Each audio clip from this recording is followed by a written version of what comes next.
Welcome. You're listening to Counterproductive. I'm your host, Nato Thompson, founder of the Alternative Art School, and my producer is Marissa Mazurkatz, and my guest today is Tania Bruguera. Welcome, Tania. Thank you for having me.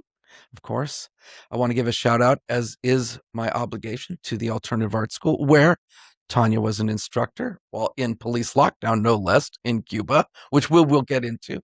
But the Alternative Art School is an online community and school for working artists who are trying to piece together a life while keeping together the dream of making art, and art being an expression of not just representation of the world, but a certain kind of gesture towards freedom in their lives under the variety of constraints that life presents. You do not have to have art in a gallery to be a successful artist in this life. So come on over to the Alternative Art School, alternativeartschool.com, to check it out. All right, Tania, you and I are dear friends.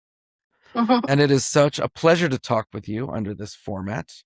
I will do a little introduction, but the introduction could be the entire show, which I guess it really is. But you were born in 1968 in Havana, which is a special date for a variety of reasons. 68 is a good day. It's a good year, I have to say.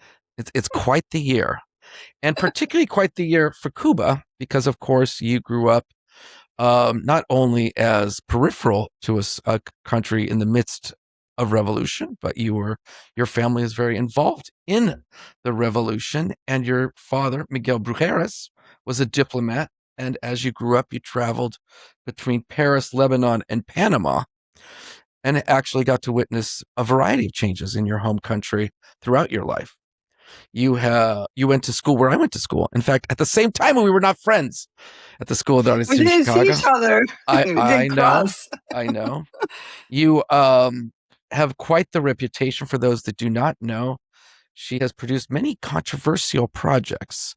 Tania Bruguera is often called a performance artist or a sculptor or socially engaged artist, but she's often known for saying things such as art should come with risks. And that generally makes Tania produce projects that exceed the boundaries of the gallery and press on touching political issues, whether it's in Colombia, dealing with various narco politics, so to speak, whether it is in Frankfurt, I believe, talking about Hannah Arendt. Was that where that was? In Berlin. Talking about Hannah Arendt. You most recently did Tatlin's Whisper Returns, which is a reading of Hannah Arendt's On Totalitarianism, which was done in Times Square recently, I believe. And you're currently a professor of... I'm a senior lecturer of theater, actually of performance and media at the Harvard University. Well, there you go, at Harvard University. So lucky students, and I'm curious to see how your time, and it's been since 2021, so it's not new for you. You've been there a while, hanging out in Cambridge, and I think you fled Cuba. I'm ready to go basically. on sabbatical, actually.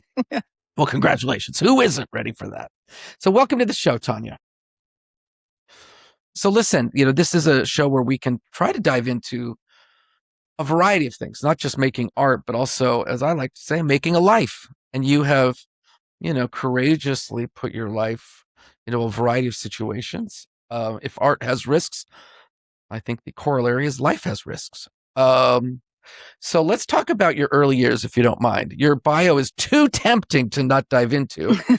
And before we even got on, I kind of had mentioned to you briefly that there's a lot to be gained from artists that come from revolutionary communist countries, because their disposition and education is markedly different from us, quote unquote, grown up in the West. And also their idea of what art is for is very different.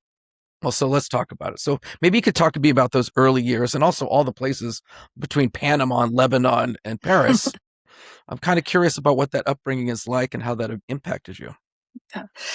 Well, thank you so much for inviting me. It's been a pleasure to be friends for 15 years. So we kind of compensate not meeting at school. So my father was... my father fought for the revolution during the Batista dictatorship. He had to be taken out of the country because he was detained and tortured by the secret police of Batista.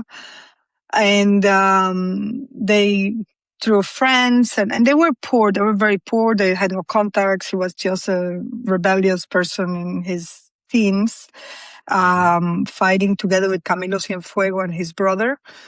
And so he had to emigrate to Mexico to survive because they were persecuting him to kill him. And then he came back after the revolution triumph. My mother had something similar because she actually, her family had to immigrate, but to New York. They live in New York.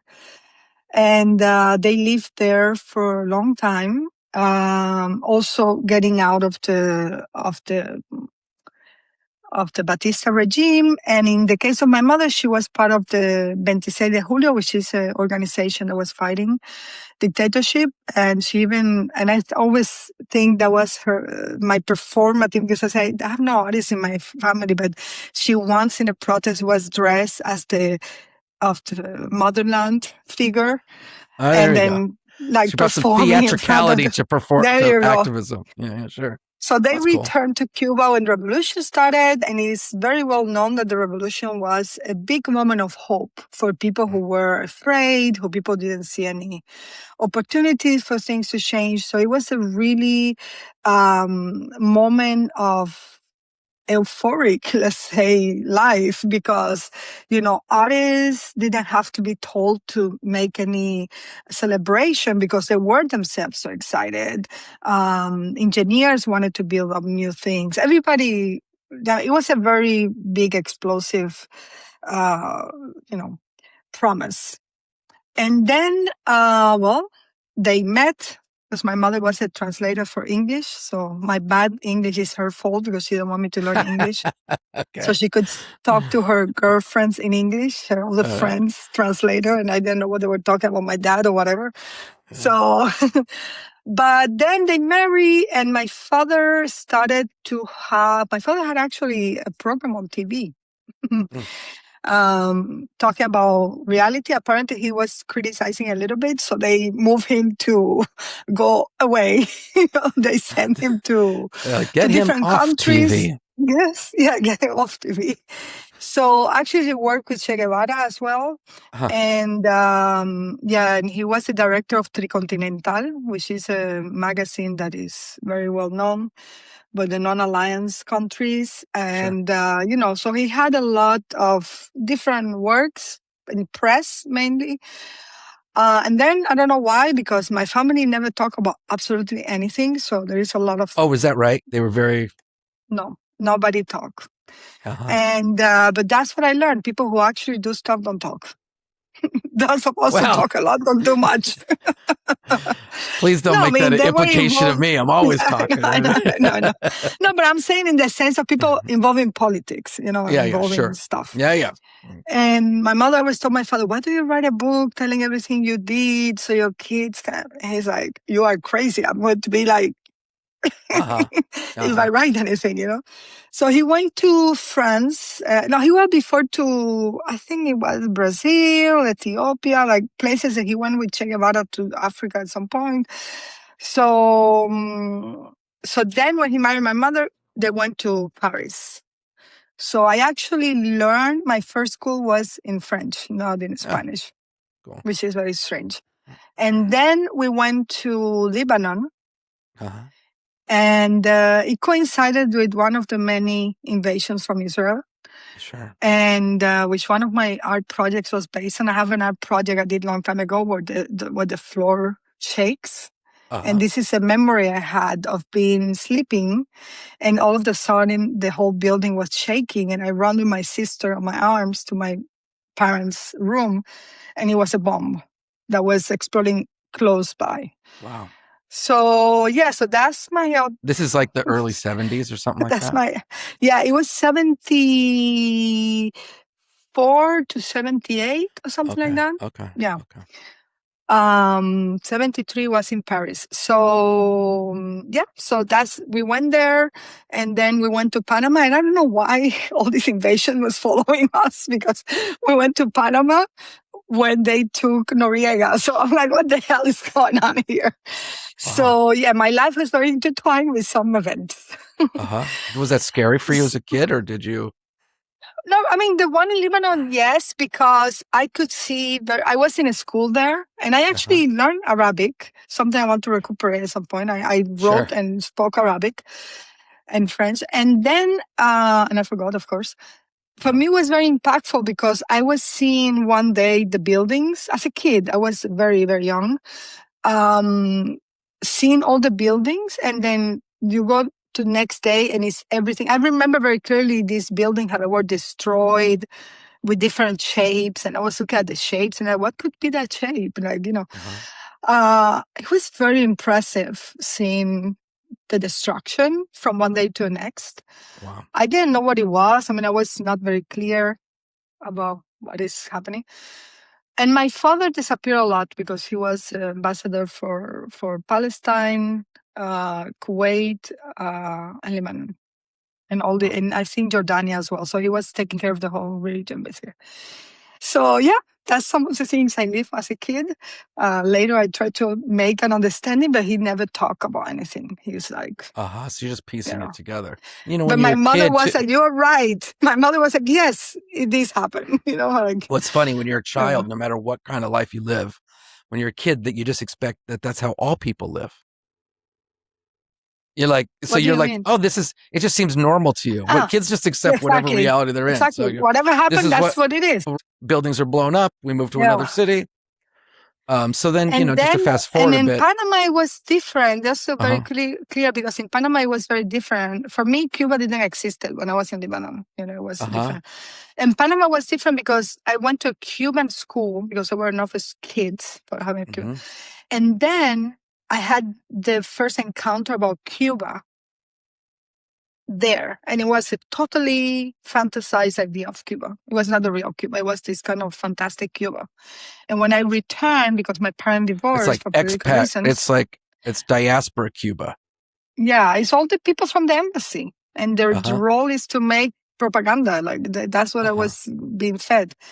And I think that's what made me critical, actually, because when I came back to Cuba to live, because my parents separated for differences in politics, I was like, this is not what they told me. Like, I was like, my idea and reality was really conflicting all the time. How old were you? And I was 11 when we came back. It's an interesting thing. It's an age when you're already realizing your parents have problems. Are failing. And your family has has geopolitical problems. Yeah. And you're like, I don't want to be like them, whatever they are. All right. So yeah, so you're there, and you come to Cuba. What attracted you about art? And furthermore, how did this pertain to your kind of ongoing experience of what the actual Cuba is? Yeah, I don't know if I would have been an artist if I live in this age of technology, but back then you could do nothing but drawing. So I was drawing and writing little stories about this girl with her cat, when I was a kid. And my mother was like, oh, she likes paint. Okay, let me bring it, And I was very hyperactive. So she's like, let me put her somewhere she can relax, or get her energy. So I entered, and I was very fortunate because one of my professors and later mentors was Juan Francisco So somebody who was not well known, but recently, thank God, his work now is at MoMA and it's been getting some recognition. And he was a very important figure because he was a very experimental person. So we went, in his class, we went to the countryside to do sculpture. And everybody in the school is like, that's not art. So I've been dealing with that question since I'm 12 years old. Your whole life? Yeah, I started at 12-year-old in that school. So he was friends with Ana Mendieta. And, so it was a very different environment, nothing academic, doing a tapiz, like ¿cómo se llama? Tapiz, no? How do you say in English? Like sewing was Uh-huh. art, and working with branches was art, and anything but painting with oil was art. You know what I mean? So And yeah, you she was did very some early experimental. series around Anna Mendieta, right? Yeah, I did an homage to Ana Mendieta that lasted 10 years. Some of my work is short term, meaning something that is a very specific interaction or intervention, and other pieces need long term because Oh, I it's should not assume people know artists that we're talking about. So, pardon, you know, maybe pardon. we should Yes, yes, introduce people to who Anna Mendieta is, who remains one of my favorite absolutely. artists of all time in a profound way, who literally threw herself into her work, into the ground, like really like embodied it, which I think is a spirit you continue to emulate. So maybe you can, if you don't mind doing the work of talking about who she Yes, was. Ana Mendieta is a Cuban-born artist who had to be exiled. Political reasons. Um, uh, and then she became a performance artist, an artist that now we can call eco artists or ecologists Yeah. related, because she worked a lot with nature, performance, and drawings, and also gender. She was also a feminist in a moment where that was not cool, probably. And she was part of, and she was Latina, Latin Mm-hmm. American, in a moment where that was very hard to enter into mainstream. But she did amazing work, putting her body as a measure of the world, basically. Mm-hmm. And I always say that Ana Mendieta is the female version or the Latin American version of land art. Uh-huh. Oh, So that's while interesting. these land artists do humongous structures, caving into desert to create their earth sculpture that Yeah. compete with gods, and Amendieta was my body is my measure. So her Uh-huh. work was very modest. It was ephemeral. She did stuff in Cuba very beautiful. She went to the caves where Cuban Indians live, and she drew some drawings there in in relationship with the in Cuban original community, and so, and that actually disappeared with time because she liked that. She liked that her work disappeared with nature. So there must, I mean, So just to connect the dots between Anna Mendieta and Tania Bruguera, you know, you that what's also interesting about Ana Mendieta's work is it certainly gives permission to try different styles of making art. She was not a painter by any stretch of the imagination. She really was performative and also very experimental in the media she used, and was very interested in using, you know, languages photos, specific to video. culture, whichever it is, whether it's her diasporic culture in New York to her culture in Cuba. And she was just, there's a lot of freedom in it, but also a certain kind of a certain spirit of this has to happen now, like a real passion in the work. That, I mean, Yeah. I And see also that so her reflected in you relationship. too. Yeah, and also I approached her because she was a girl, she was a woman. So at Yeah. that time in Cuba, there were very few female artists. It was very hard to have a role model. But also she had a dimension, she approached Cuba with extraterritorial dimensions. So always people in Cuba were like, Cuba is whoever is here. And she was like, no, I live outside and I still want to reclaim that culture. So I think that was for me, that resonated to me, you know, especially because a lot of my friends in the 80s had to leave, fleeing the censorship the Minister of Culture had in with their work. Like more than 100 artists left in a year and a half. Did you go to art school in Cuba? Yeah, I've been Yep. studying art, and just so the people studying your school can feel better.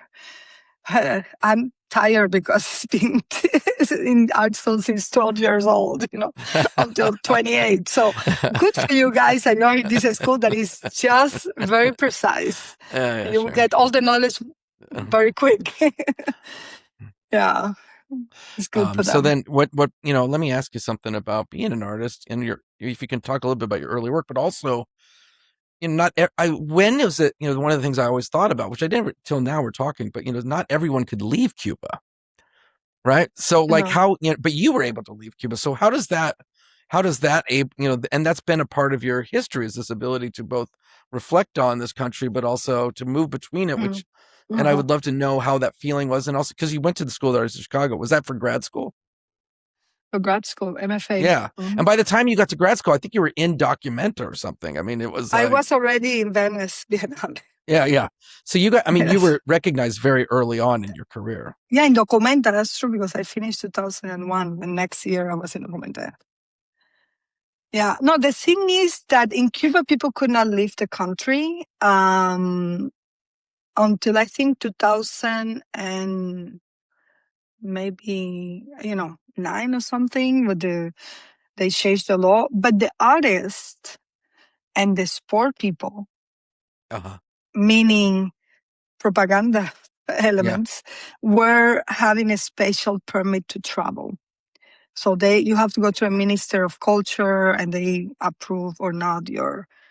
And of course, at the beginning it was very strict, but the more time passes, the more relaxed it was. Until one point, it was so relaxed that they took a person to prison. They judged a person because they were being selling the permits to travel to Huh. people who were not artists. Uh-huh. So the artists had a privilege, because going in and out of the country was a big privilege, because you could see different realities, how things can be done differently. And it kind of put you in a very advanced position in relation to people who only had the experience of living inside the country. And so your Yeah. early performances, I mean, I do recall you covered in a piece of meat. That was, Yes. and that's a younger Tania Bruguera, but I saw that in, Yeah. I remember seeing it in a book early Yeah. on. But can you talk about those performances? Yes, of course. They I didn't want to do anything political, really. Uh-huh. My approach, my data was a spiritual and a guidance, a role model. But of course, in countries like Cuba and Russia and other China and other places like that, whatever you do is seen through the lens of how that affect the image of the country or the politics or the rules of the country. So immediately I was called like, why are you doing something about Ana Mendieta? Like, are you talking well about the people who left the country? Because there were two differentiations. Like, people who left Cuba were satanized and were seen as bad artists. Like, you could be a Okay. very good artist. As soon as you leave, you are the bad artist. And the people who stay in Cuba were the legitimate Cuban artists, which is a fake distinction. A lot of people in academia played with that as well, which was very annoying. So basically, I did a newspaper, and just as a conceptual project to homage my friends who had to leave. And I was called by the people of the Ministry of Culture and say, you have to stop, otherwise you go for 15 years to prison because you broke 3 laws. And one of the laws was you use government resources, and including the people who help you to print it. I'm like, oh, people have to. It was like very strange to me. But then I got my first interrogation session with the secret police, the state police, and actually my father You say brought me to first that. because Yeah, they later were there would more. be many others to Yes, come. But how was that? How was that for you? The first one? it was What? very traumatic. It was 2003. It was very traumatic because my father brought me to it. My father was part of it. Was part of the state, Ministry of Interior, whatever you call it, intelligence or whatever. And he actually came to my house, asked me, give me the newspaper and let's go for a walk, for a drive. And I was like, oh, very naive. And then she brought me, and he was in the interrogation. So it was quite traumatic. So I said, what can I do now? Because in Cuba, the censorship is not against you only, but it is against your family, your friends. So it This is expands. like You have circles. geopolitical psychoanalysis. Sorry, it's too much. Not Well, art. I'm just trying to Sorry. say it's like Yeah. political, like if your father representing Cuba brings you Yeah. into an interrogation, that's your brain I just never goes saw it through. that way, actually, but I mean, it's maybe so that's what happened. intense. Can I tell you something? Like, I totally forgot about it for Uh-huh. years and years. And I went to my first therapy sessions, more Uh-huh. than one, in 2004. No, that was in 1994, 1993. Uh-huh. 1993 is the first interrogation. And I Right. went to my first therapy in the US actually in 2004. And one day talking to a therapist about nothing, that came out. So I had repressed that experience for a I long bet. time. Well, this sounds so intense. It is elemental. So, and then I was like, what can I do? I'm an artist. And then I How decided to do scary was it for you? performance. But just to say, in those interrogations, like what, in your mind, where was this going in terms of like the possibilities of what the outcome for you would be? I think as an artist, there are many levels of conversations for that. But as an artist, my take was I was mad at my interrogators because they were saying, who told you to do that? And as an artist and my ego artist, I'm like, this is my own artistic idea. What do you mean somebody told me to Yeah, do it? there's no Like I was co-author. kind of like, what do you mean? I'm an author. I'm like, Yeah, my own artistic ideas. What do you mean yeah, sure. I'm going to tell what somebody told me to do? So it Mhm. was kind of not to make it a little lighter. And but then what happened is I understood that even if I didn't want to do something political, it was going to be seen through that lens. And at the same time, I can affect other people. And then one of my collaborators actually got at the same time they interrogated me, they interrogated him. And that really affected me because I'm like, oh, these have real consequences. So this is not just Uh-huh. because I was doing this for, in this kind of a spirit Sure. of joke of kind of like, And so then I went into doing performance because I said, okay, if I do something myself, I'm only responsible for myself. That's Uh-huh. it. I'm not Yeah, going yeah. to put somebody. So I did all these performances and I went into a more symbolic time in my work, Sure. which I'm not so excited about. Like I know people love those images, but I'm like, I like as you know, the realism, this I know. getting I to know. reality and change You're allowed reality, not you're allowed just, your phases of life. yeah. And then I did this kind of very symbolic pieces where I used my body as a representation of not other people, but as a representation of a one Cuban citizen, Mhm. you know, that was generic and at the same time personal. And I was trying to criticize or denounce the things I've seen.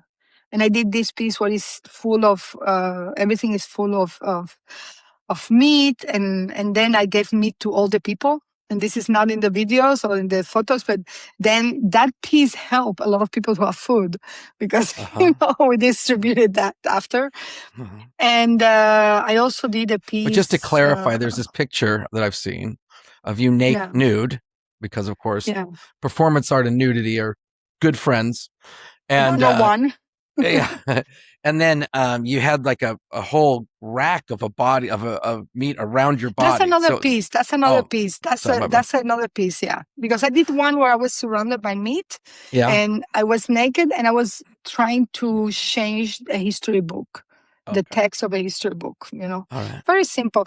And the other one you mentioned is I had a carcass of a Yeah. lamb, so it was about this idea of people following orders and what Mm, does it happen. So I think I was talking, and this is how my work is.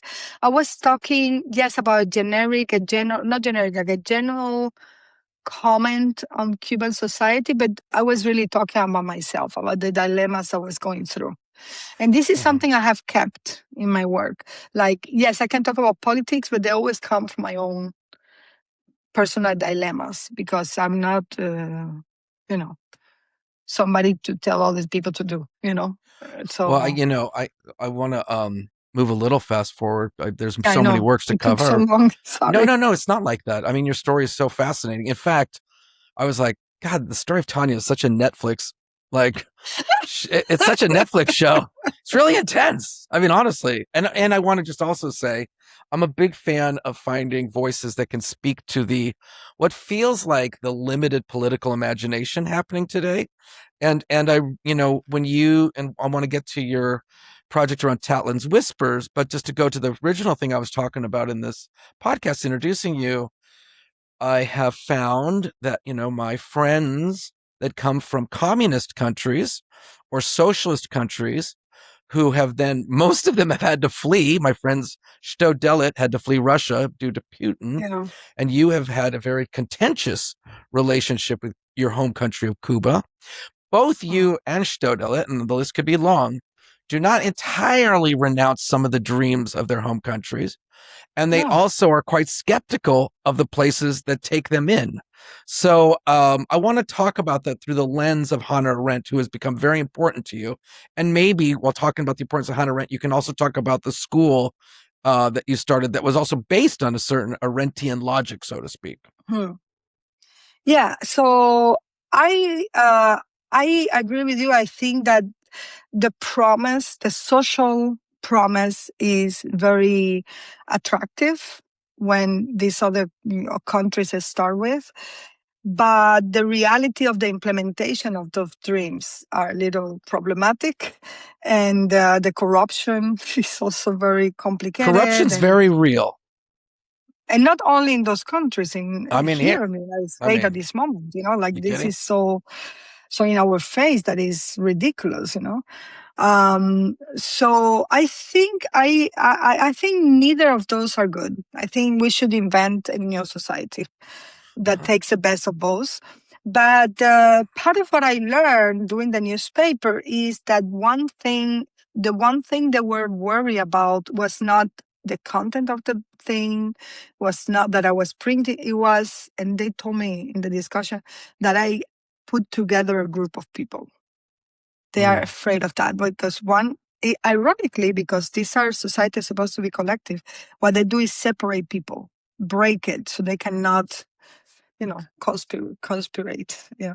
But then I did, and then in Cuba in the 90s, the government discovered galleries and the art market, and through the Havana Biennial, and then a lot of Americans came, and they started buying art directly to artists. So the artists were independent to produce their work.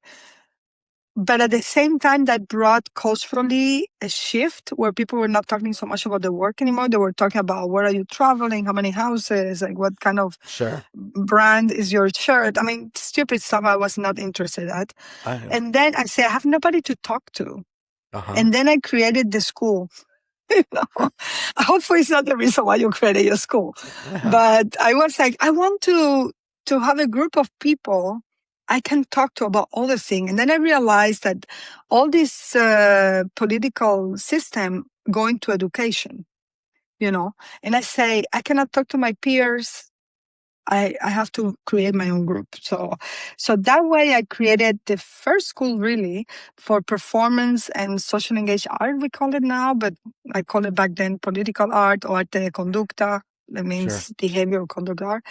And we were kind of a group of people in a very intense situation where we ate at the house, people sleep in the house, like, doing like crates until 2 a.m. I hope you don't do that in your project. My younger version, I did. Yeah. Although you have people from other places far away who are waking up at 3 a.m. to be in classes, which is fantastic. Yeah. But so we actually created over 7-8 years this group of artists who were really focused on using art not to get rich, but or to be in galleries or famous, but to use art to analyze society and to be propositional in society, to be useful. Trying to think what is the uses of art, which is something I call arte útil as well. So that also was kind of getting into trouble at some point, so I had to close it. And then I did this project where a new president came in 2009, and Raul, the brother of Fidel, I say, let's be free. Anybody who wants to say whatever they want, they can come up to us and tell us. And of course, it was all theater, like this kind of. And then I said, oh, really? Oh, let's do it for real. Not, with the script. And this is how I did Tattling Whisper, which is putting a microphone in front of somebody for 1 minute, and people could say whatever they wanted. And of course, immediately that created tension that was not created when you were in a factory with the script of what you have to say that you don't like about the country, So I think this is part of when my work also shift from representation of symbolic, like being realistic interception to symbolic, to to create this kind of community that didn't exist before the project existed, to this idea of art can be used also as a way to test propaganda, you know? Uh-huh. Well, we, you and I worked on with Tom Finkelpro and a bunch of other folks, a project called Immigrant Movement International, which, you had come to the table saying, I want to start a political party for immigrants. And quite frankly, I It was hope a good that idea. it's still, and honestly, It it's was a it's needed a better, idea. it's such an important idea because, the current political system clearly has some very exclusionary ideas of who's allowed to participate, and it gets worse and worse. But the idea of a political party for immigrants certainly goes against, particularly the idea of the nation state, and which is, I have. Okay, I have tattoo here, the Pangea, so that made me There you go. answer your question about But it also states. reflects your life, as an immigrant. But everyone, in a sense, um, has some sort of immigrant history within them, particularly the United States, but all over the world. And furthermore, I thought that, when you mentioned the idea to me, you'd also mentioned we're going to start a space in Queens, which happens to be extraordinarily, if not the most diverse neighborhood in the United States.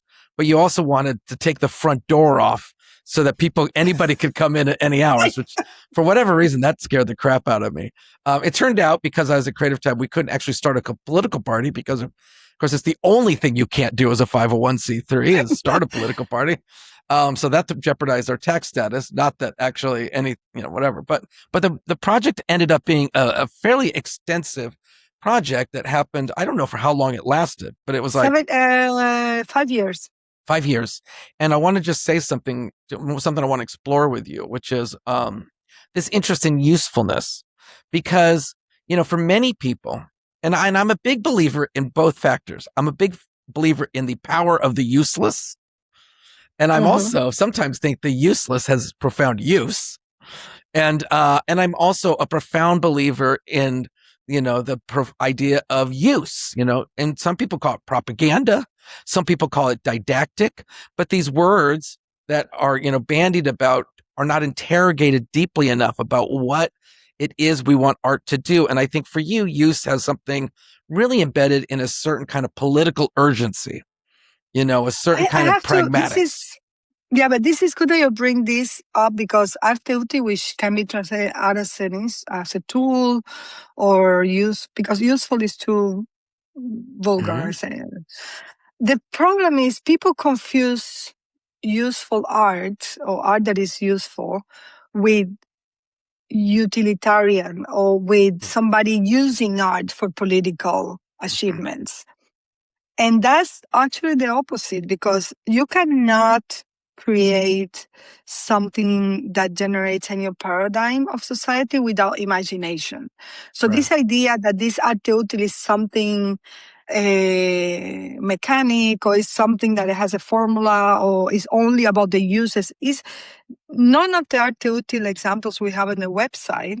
Well, she just there's more than mentioned you have a 200. website that has many Yeah, examples. I invite your students to look at it at teotil.org. And you can see that the line that unites all this project is the power of imagination of the projects. But the imagination is not towards irrationality or unconsciousness or weirdness or it is the imagination of society. And the reason the projects are there is because they also bring a questioning of the system. So we don't have projects that is like how the system works better through art, is how art can challenge the way the system works, Right. And certainly I would say that Immigrant Movement International does that very cleanly. I mean, I've always felt like the best projects are really simple with a lot of implications. And the idea of a political party for immigrants immediately challenges a variety of constructs of what the political field constitutes. So maybe you could also talk about that project and how it also lines up with Art Util. Yeah, I think that was I was one of the happiest of my life because I felt, it was a crazy, very intense project. And it brought a lot of contradiction. Like people in New York who are artists and doing art didn't go to see a project because it was too far. They had to take a train for 25 minutes, like a subway. But they were going to Germany or to Paris or to Italy to see works. And I was like, what is this?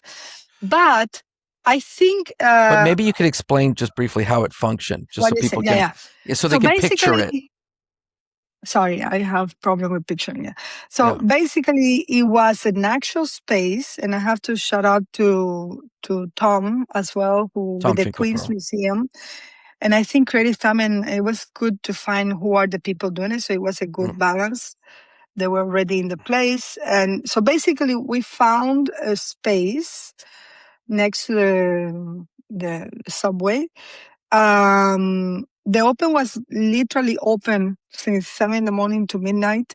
And we actually created a space where immigrants could have a place where they can behave and have different expectation of themselves.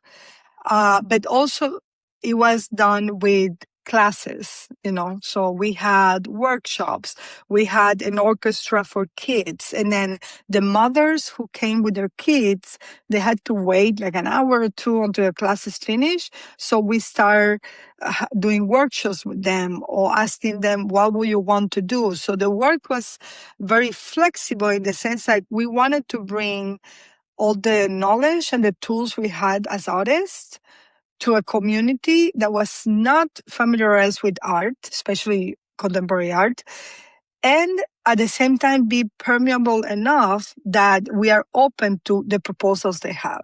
And we always try to incorporate art into the proposals they were bringing. So it was not purely utilitarian, like, oh, let's learn English. But yes, you learn English, but through art, through looking at artworks, through to going to museums, to, you know what I mean? So it was quite interesting that having also a dimension of art utile with them, because I remember we selected an artist to come in residency for art utile. We put together all the images of the cases of the artist's work. And then I made a mistake in the PowerPoint, and there was an image of an artist who did the project, and the project was useful, but it was a map of a place. And the artist did that maps. And then the community selected the artist, and they were like, why do we want a map? We know where everything is here in Queens. We don't need a map. You know what I mean? It's like, and this has also brought me all this contradiction about social engaged arts. Our practices are sometimes are for a community, but if the community is not deciding, like, it's a really, for that. Well, I will say much credit. I mean, for those that don't know, and I've watched it. The idea of socially engaged art. For those listening that don't know what that is, it's basically art with community, with people that has a social element to it. But Having you teaching in that place, they should know that. Yeah. Well, yeah. So but I will just say this. But I will just say it has profoundly evolved since then, and in fact, the language of that has found itself in a variety of artistic disciplines. In fact, a lot of museums have incorporated into their education departments. And, I have mixed feelings about, it's like, sometimes be careful what you wish for, because, yes. In some ways, I must say too, that even the concept, and everyone knows this, but the idea of community is very complex. If and not everybody is on the same side in a community. Everybody doesn't know each other in a community. Everybody doesn't get along in a community. They're very complex places, as you might well imagine. But so for you, Tania, in working with Immigrant Movement International, something very quickly? Very quickly. I just want to say that I'm with you, and I actually, the more time passes, the more importance I give to the power of the outsider. And the more power I give to the art that is made on the ground, to be honest. Well, we do find, I mean, I don't want to get too into it, but I have found a certain kind of desire to, people would say, is this actually a project? And then they're like, it's not really real if it's not from the community. And then it's not really real if it doesn't last 15 years. And there's a million different ways that you can kind of pick apart projects, because people don't want it's a kind of this logic that something has to naturally emerge out of community, and artists don't have a role. I don't, just to say this is beyond And the also, they don't conversation. have to be goodies like, oh, how Yeah. good this project is. Sometimes an artist, the responsibility of the artist is to go into a community and put a little detonator in the Uh, community uh-huh. for them to be like, what have we been doing? And figure it out and put in their head questions that they didn't ask themselves before. And that's all the responsibility the artist should have. And then there are other artists or other projects where your responsibility is to carry the process together with them. So let's talk But about this that. doesn't mean that one is good and one is bad. It's just different, like you say, no, different type of projects. And Well, I've been feeling a tyranny of the good side happening in the arts, yeah, I know, I which know is that. everybody, and we live in a world of gotcha politics and self-righteous internet culture. And so perhaps as a way to round out our conversation, I would love to talk about what happened in A Berlin. fake smile is not caring. I'll tell you that. Yeah. Well, I will just say, so let's talk about what happened when you did did the reading of On Totalitarianism in Berlin. And I bring this up because I feel like, Tania, you constantly find yourself in the crosshairs from different people. It's not just the Cuban government. It is a variety of constituencies. So sometimes you can expect them. And sometimes, Tania, I'm sure you are quite surprised what Yes. happens. So maybe you could talk a little bit about that. Not in the US, Tom introduced me the other day in a panel, as he said, she's coming from the future, from our future. Because her past is the Oh, there future you here. go. Well, perhaps so. So yeah, that's the advantage of doing it with a friend, like to have a conversation with a friend. You cannot say no. No, but the thing is, I did this project in Havana where, you remember the one with the microphone? Of course. So that was done inside an art center during a biennial. It got me expelled from any place in Cuba to exhibit. I could not exhibit anymore in any place in the country, any institution after that. But then Obama proposed to a rapprochement with the Cuban government. And I said, great, I'm going to do the same piece with the microphones in the Revolution Square. And that led me to detention. 87 people were detained. They were liberated after immediately because I work on that and whatever. So what happened is, during the process of many, many interrogation sessions that I went through because of that project because what happened is that before, the Ministry of Culture took care of me for conversations and punishment, but after that, it's like Minister of Interior deals with you. That's not our problem anymore. So in one of the interrogation sessions, my interrogator said, oh, why the title of the piece is Tattling Whisper? Because Tattling was a revolutionary. And then she started reciting by heart the Wikipedia text about Tattling, which for me was fascinating. Because I'm like, wow, she had to read that to understand my work. Oh, maybe I'm in the middle of the interrogatory. Okay, look at this. And then the middle, I'm like, oh, maybe I can do an artwork with this idea.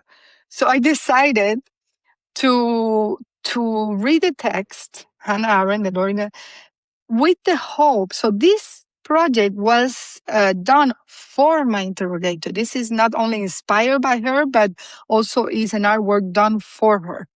Oh. And for my police people who were after me. So I did the reading of The Origin of Totalitarianism, the side that talks about, the Socialist Party, because they talk about capitalism and socialism both, like Nazi. And then, with the hope that she had to read part of the book, in order to interrogate me next time. That's cool. So I have to say something. My art is very funny. Yeah. Nobody understands me, but I found it really funny in a very weird way. It's not a kind of, but it's the homage to your interrogators got some dark humor in there for sure. Yeah. So basically, and it happened. She had to read a little bit, but the next time she interrogated me. Not as much as I wanted, but it's like you're just doing this. Okay. Wink. Yeah. So this project got horrible response from the government. I got, house arrest for 9 months. I got all of this. Then, years later, that's in 2015. May 2015. And then in 2018, a foundation in Germany bought the performance. And this is something interesting maybe for your students. I had many battles inside the art world, because I think if you are a political artist, you not only criticize governments or policies, but you also have to be actively criticizing the injustices inside the art world. So part of my fights have been about selling performances and having rights for people to sell performance and properly. And so this foundation, the Ludwig Foundation, bought the performance. In order, when I sell my performance, which happens very not so often, unfortunately, when I sell a performance, I always stage it again, because I'm still alive, and because my performances are related with current politics of the place. So there are a lot of elements that can be changed, and there are a lot of elements that cannot be changed. So that flexibility has to be understood by the person in charge of keeping the work. So she wanted to do it in Germany. This is 2018. So I think life in my case put me in situations I don't ask for. So basically, the curators wanted to do it. This is 2023 was. The curators wanted to do it in September of the year before we did it, because they wanted to use the gallery week in Berlin. And I say, no, like my work is not for the gallerists or for this kind of group that goes from Venice Biennial to, it's not the art world thing. My project is for the Germans, So we did the project there, and we said, okay, let's do it in February, I think it was. But of course, what happened is like October 7 happened. So basically, that changed. My biggest concern was like, this work makes no sense because it's a representation. It's not really, because my political work don't reflect politics. They create political situations. That's why I do performances. So I'm like, this is going to be so easy because anybody can say whatever here. Like, what is the tension? What is the friction for doing a performance? And then that happened. And as a consequence, the German government started censoring artists who were claiming for the right of Palestine, or criticizing the government. So it had a situation that is not the same, but have some resonance and some elements that made me situate the work in a moment of tension and censorship. So I said, okay, that's a coincidence because we already chose the date before all this happened. Then what happened is, and then we created the project. One thing that is important to understand is when you do a project in other countries you don't live on, as an artist, you're a little bit vulnerable in the sense that you don't know the nuances of the place. You don't know how much everybody people love or there. hate the institution. You don't know the relationship the curators have to people. You don't know the gossip, the whatever. I got you. And also, your allies are harder to find because you don't know really if the You're a person stranger. say what People they get to think, make up things about you, or they want to use you sometimes. Yeah, of course, of course. So it's very interesting to like, I knew this, so I told the curator that I needed to know, because she's like, don't worry, I'll put together a list of the readers. And I said, yeah, but I need to know who everybody is. It was very complicated because the curator, I didn't have access easily to the list, and I had to request the list, like who's the new people. That was very complicated, unnecessarily, I think. And then the thing happens. And then I said to her, look, these are all academics and it's great, but Hannah Arendt in Cuba is a very strange book to read, and only dissidents knew about this book, not the general public. and only few dissidents. So Hannah Arendt was not known at the time. Versus in Germany, everybody studied her at school, and it's like, oh my God, again, Hannah Arendt, Yeah. And it's also a tradition of readings that we don't have in Cuba, that in Germany and Europe is the tradition of philosophers reading their books and, all this other. So I say, look, we need to invite activists because, the political situation exists. Yeah. Even if everybody pretended nothing was happening. So, and I invited a group of activists who did a wonderful work. They came. The only restriction is not to them. Everybody had the limitation or the instruction is you have an hour. During that hour, you can do whatever you want, but you have to at least read one paragraph of the book, minimum. Uh-huh. Okay. You have to address something, and then you can go and do whatever you want. So the activists were great. They prepared something. I didn't know what they were going to prepare because I didn't ask anybody else why I will ask them. So they were treated like everybody else. And they did a wonderful work. They addressed Palestine, they addressed Sudan, they addressed different places in the world. It was a beautiful, actually, image because each of them had a letter. And it was very beautiful as an image and it was great. It was really, really great and changed a little bit the energy of the conversation. I also invited people like the artists who were censored to talk. And that was very intense as well because they were actually putting in the public name of people, institutions who have done that. Masha Gessen was invited, who was disinvited to their own prize of Hannah Arendt, basically, also too. And then there were moments of tension that I think were very important to create honesty in the work, because performance, my conception of performance, it has to be an honest. But to Tania, I believe I read about a controversy. No, I'm going there. Oh, yeah. I'm building up. So all of this happened. There were moments of tensions, etc. We were recording everything because I originally wanted to have this live online. But they didn't. The institution, that was a big discussion. The institution didn't want it, and back and forth. But we have everything recorded. This was supposed to take 100 hours, so it's around 4.5 days. It lasted 88 hours because it was my fault in a way because I didn't know all the people who were invited and all the details. Like I knew them, but when I asked the curator, he said, "Yeah, he's an expert." I'm like, okay. And I look online, but I see some people's lecture, but it's very hard to know who a person is politically in one lecture, So then part of the group of activists who came, a section of them came back. And they actually interrupted the reading of a person who actually was the director of a Jewish museum or a Jewish institute somewhere, but she's not Jewish herself, And they were, confronting the person and blah, blah, blah. And then I should have not intervened, but I think that my responsibility as an artist, and maybe that goes to the friend of mine who was taken into interrogation. I have this sense of responsibility.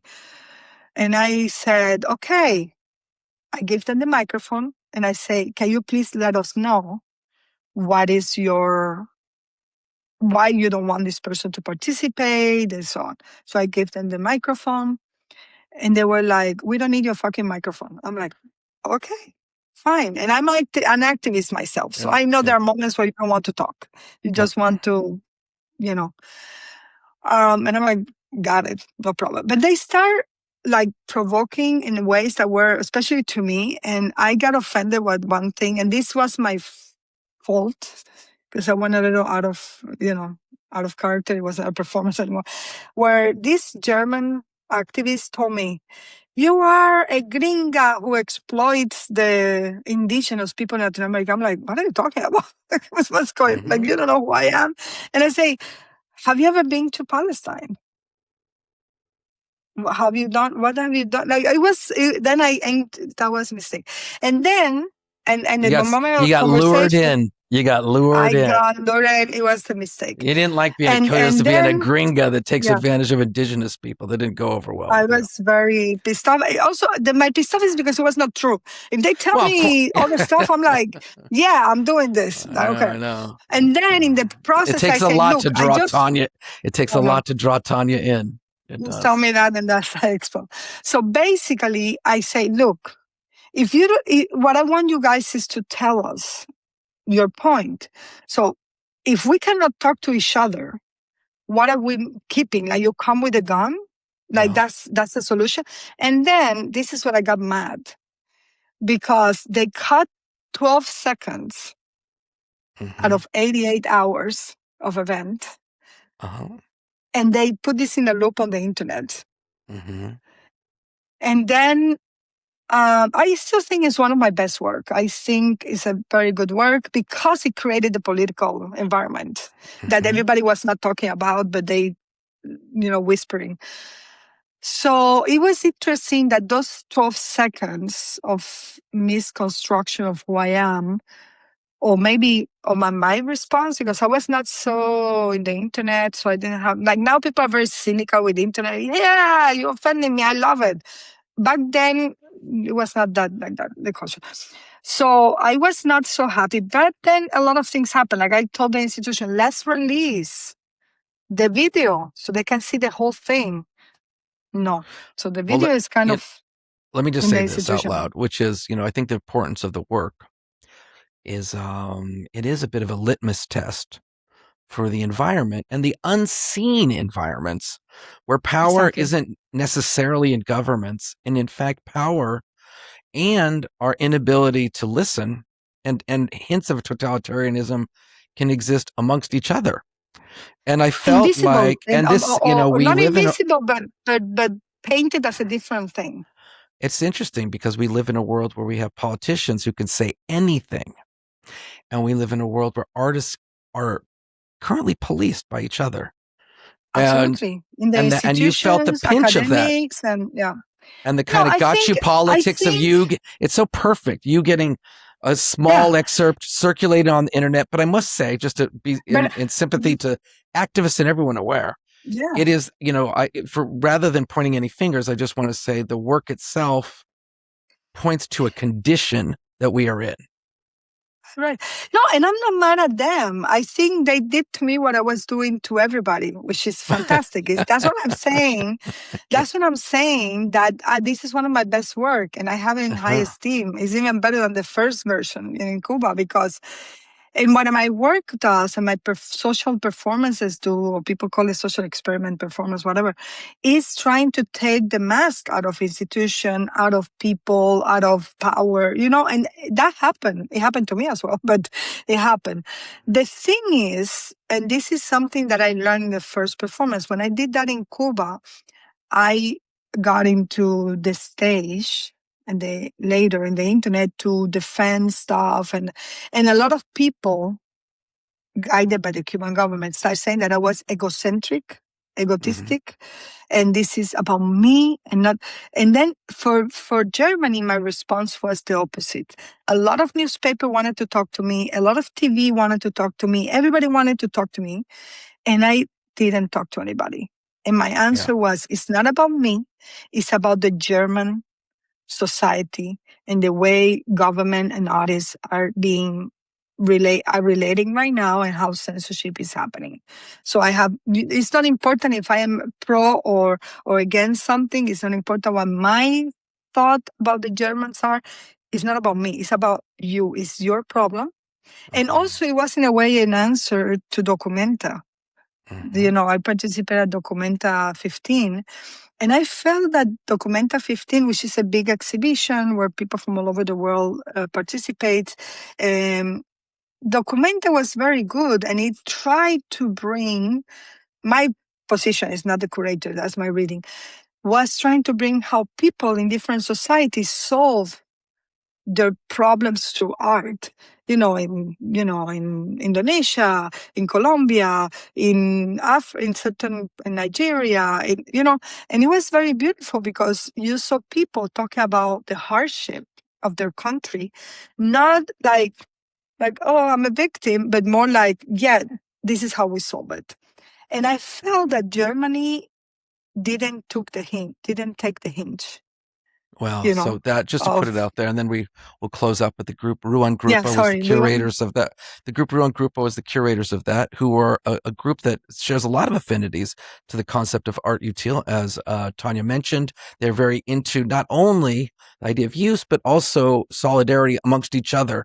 And that meant not just making art, but also paying bills and caring for each other and loving and giving emotional labor and a variety of things. And they did not play the art world game, and they platformed a variety of projects around the world, in particular in the global south, that were up to that same kind of project. And I am, and what Tanya's referring to is there was, of the thousands of artworks that were in this massive exhibition, there was a work that had anti-Semitic parts of it that were ousted. And we do live in an age where one small controversy can envelop an entire show. And certainly that was what happened with their exhibition. But to the point, I do think, Tania, your work, for good or bad, but for good, obviously, is forever, when it is relevant, it hurts. And, Yeah. but But that's what I furthermore, should do. Okay, look yeah. at the work of Velázquez, the work of Caravaggio, painters from 16th century, 18th century. The things that we see in museums today that we think are just beautiful, at the moment they were done, were painful to see, were painful to talk about. Well, and I'll also say this, because I'm kind of getting older and I'm realizing a lot of the art I care about is not in museums. And that and there's a lot of work that actually points to more complex and nuanced ways of understanding the world that I just put my interest in things I care about. So this conversation with you is also a way for artists to understand there's a much more broad way of being in the world than simple attempts at beauty. So we could go on But I have to forever. say, one thing I want to say, because it's about my sense of responsibilities, no activist was detained because this work. Because at the moment I had to negotiate with the institution because there were a lot of things happening behind, and I don't speak German, so I couldn't, I had to. So I think it's important, and I'm very proud of the work everybody did for the show, for the piece. The people who interrupted, I'm very proud of them. I think they were and I say this in a post at the time, I say they understood the assignment.